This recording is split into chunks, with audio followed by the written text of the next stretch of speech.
Japan, currently the world's fourth largest economy, trailing behind only the USA, China, and Germany. And it has a big problem right now with its currency. And their problem could soon be everyone's problem. With a GDP valued at $4.2 trillion, this economic superpower specializes in all things tech, high-quality automobiles, the best electronics, and an emerging robotics industry, all designed and delivered with a level of craftsmanship and attention to detail and service unrivaled really by any other country. That's Japan. So, if Japan has such a progressive and sophisticated and advanced economy, why the heck is the country's currency, the Japanese yen, getting absolutely hammered right now, basically looking like a flaming dumpster? Since the beginning of 2021, the yen has lost 34% of its value against the dollar, which is pretty dramatic for a major global currency. Yeah, 34%. Right now, the yen is acting kind of like your favorite underperforming crypto asset. But it's not crypto. It's one of the world's largest currencies, and it's the currency that underpins one of the largest economies in the world. So what the heck is going on with the Japanese yen right now? Why is it tanking? And what might it signal about the larger monetary order, the US dollar, and yes, even Bitcoin? Well, in this video, we're going to break down all of this for you and see if we can get some clarity behind this hazy, chaotic situation in this wild economic world that we find ourselves in. So, why is the yen failing? Well, it appears that the most direct answer is because of interest rate divergence between the US dollar and yen bonds. Remember that back in 2020, central banks around the world slashed interest rates to near zero in an effort to try to keep the global economic wheels turning during the Mexican beer crisis. Predictably, inflation got out of control. Who would have guessed? So in response, most central banks began increasing their interest rates as the pandemic waned in order to try to combat inflation. This, of course, was the U.S. Federal Reserve's playbook. It's the central bank playbook all the time. Here's the U.S. 10-year Treasury bond yield since 2020. Yields touched 0.5% in the summer of 2020, but began increasing in 2021, and now they sit around 4.5%. But here's a comparison between the U.S. and Japanese 10-year yields. By mid-2020, the Japanese yield was at 0.1%, and currently it's at just 0.9%.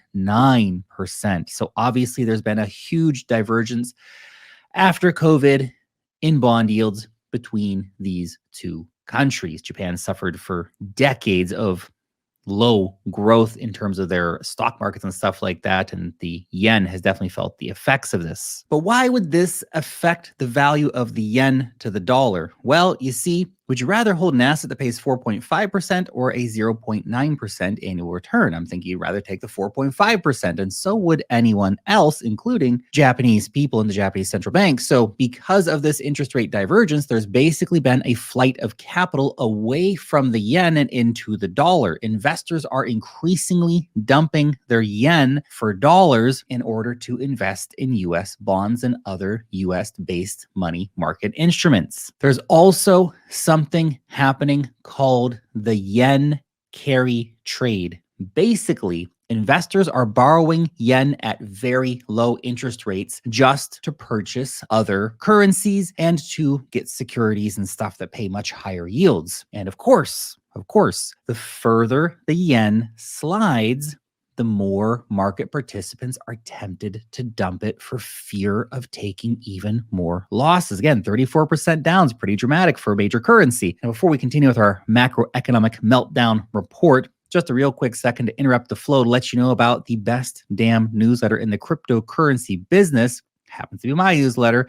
It's called Wealth Mastery. Every single week, my team and I are bringing you all the latest and greatest happening in the cryptocurrency markets, from altcoins, airdrops, meme coins, deep dives, NFTs, technical analysis, and much, much more. You can join our 125,000 plus weekly readers for free and sign up using the link in the description or even in the pinned comment on X. So back to it. Thanks for listening. Back to it. Next question. Why isn't Japan's central bank, the Bank of Japan, or the BOJ, take out the O, raising interest rates to protect the value of their currency? It seems that there's two reasons for this, but both basically show that the bank is trapped between a rock and a very, very hard place. The first reason is because the BOJ doesn't want to send Japan's economy into a recession. You see, Japan has been battling stagnant economic growth since the 1990s. It's been a real tough situation for the Japanese economy.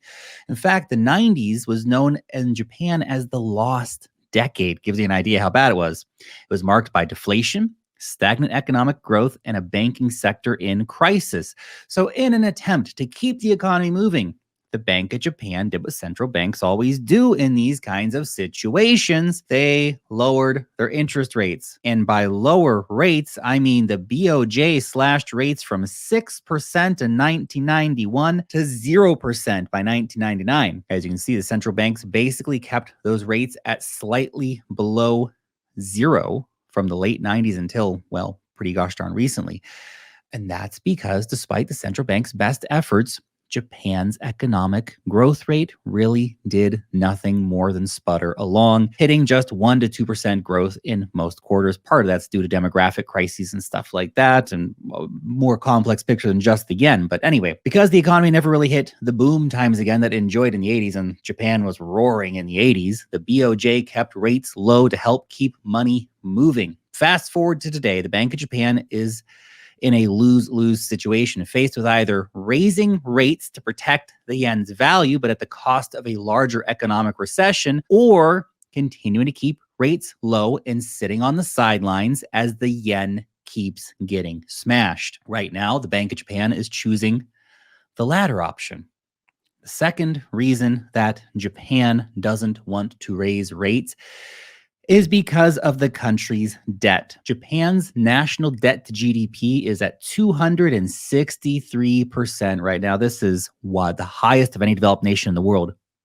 Crazy numbers. So if the BOJ raises interest rates, it makes it more expensive for the country to service its own debt burden, which of course it doesn't want. So does this mean that the Bank of Japan is basically out of options when it comes to stabilizing the yen? No, but, big but here. Their one viable solution applies more pressure against the US dollar, which the Fed doesn't want. You see, currently, Japan is the single largest holder of U.S. Treasuries, currently worth $1.1 trillion. China had $3 trillion, but they've been nonstop dumping for years, trying to get away from the U.S. dollar and gold. Different story. So Japan could sell off their treasuries in order to try to raise cash to buy back and stabilize their currency. Sounds like a good plan. However, this is definitely not what America wants. It's not in the U.S. interest for that to happen, as less demand for U.S. Treasuries means Uncle Sam will need to offer higher yields to attract other buyers, and they're already having a hard time finding buyers. Similar to Japan, a higher yield in turn puts a tougher burden on the U.S. to repay its own national debt. The whole thing's a giant pile of cards, isn't it? Currently, of course, U.S. national debt sitting at a cool $34 trillion, debt to GDP of 123%. Further complicating the situation is the large movement of countries de-dollarizing their economies, creating even less demand for U.S. Treasury bonds and creating more problems for everybody. Of course, I'm talking about BRICS here: Brazil, Russia, India, China, South Africa, and the growing list of other nations like Saudi Arabia, Iran, United Arab Emirates, Ethiopia, and others who have joined recently and are also working with new partners coming on all the time. And they're working to get away from the dollar entirely and to establish an alternate global reserve currency. That's big. So with all that happening in the background, now is not the time for one of America's most important economic allies and biggest holders of their debt to begin unloading those U.S. Treasuries. So don't be surprised if the USA puts together some sort of rescue package to try to help Japan buy back and stabilize the yen, aka a bailout package for the Japanese yen, in order to avoid the selling of those U.S. Treasuries. Whoa. We'll have to wait and see what happens, but we're already hearing rumors that that could be the plan. But the more I look at this global economic mess, the more it seems that all of this is just rearranging the deck chairs on the Titanic, the fiat Titanic, if you will. Japan is in debt up to its eyeballs. The U.S. is staring down the barrel of its own monumental debt crisis. The EU, what a mess. And on and on and on. And then we have this new pull BRICS rising up. So what's the average person to do? regardless of whether you're in Japan, the USA, or anywhere else. How do we escape from this broken, debt-based central bank hellscape that we all find ourselves in right now? Well, I think you know my answer. Bitcoin. And I believe that the world is slowly waking up to this reality. More and more people are getting on board the life raft every day. Just earlier this week, news broke that Meta Planet, a publicly traded company on Tokyo stock exchanges, actually announced that Bitcoin will now serve as the company's strategic reserve asset. Here's a direct quote from the company. This move is a direct response to sustained economic pressures in Japan, notably high government debt levels, prolonged periods of negative real interest rates, and the consequently weak Japanese yen. They know. Metaplanet sees what's happening. They understand. Michael Saylor's MicroStrategy sees what's happening. They understand. They know the dollar's going down the toilet. Jack Dorsey's block, El Salvador, a growing list of other countries looking to adopt Bitcoin laws, companies looking to buy it, institutions, pension funds, countries mining Bitcoin, all this stuff. Bitcoin's the escape hatch out of this debt-based fiat system, especially for the average person, you and me. Fingers crossed, of course, that we see many more Japanese companies, institutions, and individuals saving themselves by embracing Bitcoin in the near future. Because the Japanese yen, the US dollar, the central banking system, yikes. Thanks for watching.